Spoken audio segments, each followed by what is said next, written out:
Hey everybody, Tim here for Furious 7. Obviously, by the title, the seventh movie in the franchise. Came out 2015. So this is the first movie to actually fall in line with the numeric title since the second movie. As I've said before, in chronological order, it is 1, 2, 4, 5, 6. Then it goes back to 3, Tokyo Drift, and now here we are into 7. So they did kind of retcon it a little bit with Tokyo Drift, because in Tokyo Drift is where we see Han die. And then if you, at the end of 6, because 6 is all about Shaw and played by Luke Evans. And then at the very end, at the post-credits clip, there's Deckard Shaw, who is his brother. Is it older brother, younger brother? I don't know. Jason Statham. And has to be older brother. So Jason Statham shows up at the end of 6 and is like, hey, you don't know me, but you're about to. And then that's where they kind of cut. And you see that scene in this movie as well, but they did a good job of introducing it. Makes zero fucking sense. Like, when you watch Tokyo Drift, like, it's literally out of nowhere. I've always been kind of bothered by the way they kind of shoehorned him in there, but it is what it is. So this is following up right after like Letty's losing her memories and stuff. So I loved the opening scene of this where they actually go back to Race Wars, where that's where they went in the first movie. So I thought that was a fantastic like continuation, and they did a really, really good job of that. Let's see, what else? We see Kurt Russell as Mr. Nobody, which I love Kurt Russell. I have been a big fan of his since I was little, like even before I even knew who he was. Like everything from him being a child actor in like Disney movies to where he is now. So I was super excited as soon as they announced that he was in it. I liked it. So we get that. I am a big Jeep fan. We have a Jeep family, Cherokee, a Wrangler, and so once they had the shield, I was like, oh, that's fantastic. I really enjoyed that. Ronda Rousey's in this movie. So the last movie, I don't remember her name.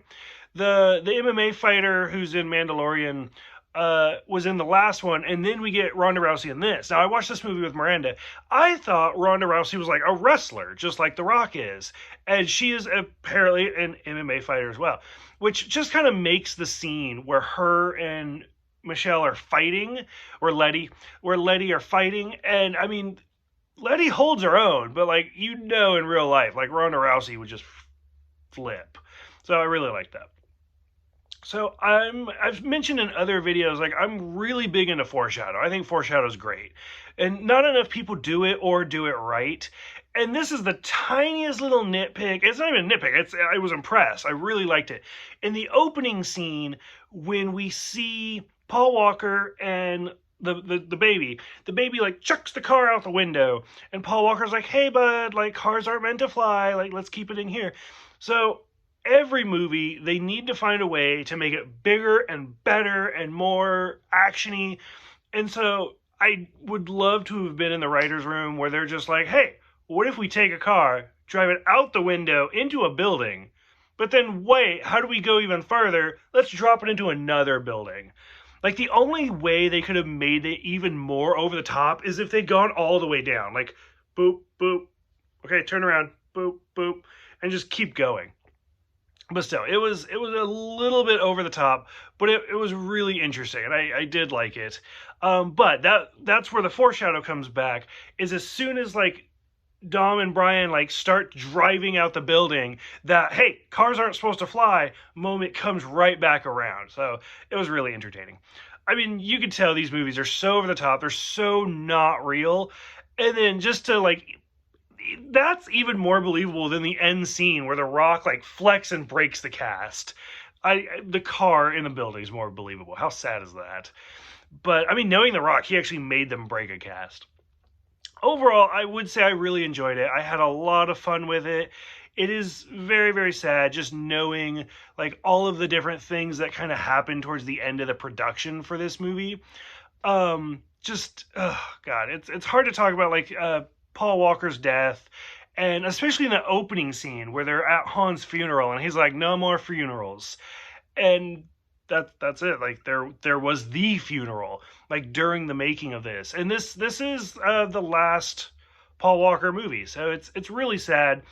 And then the whole end scene, where I know they had to get like some of Paul Walker's brothers in there and a little CG. Some people complain about the CG. I didn't think it was that bad, but like you got the Wiz Khalifa song in the background and just them parting ways. I think they did send him off really really well. I think they did a fantastic job, and unfortunately, it's the last time we'll see him.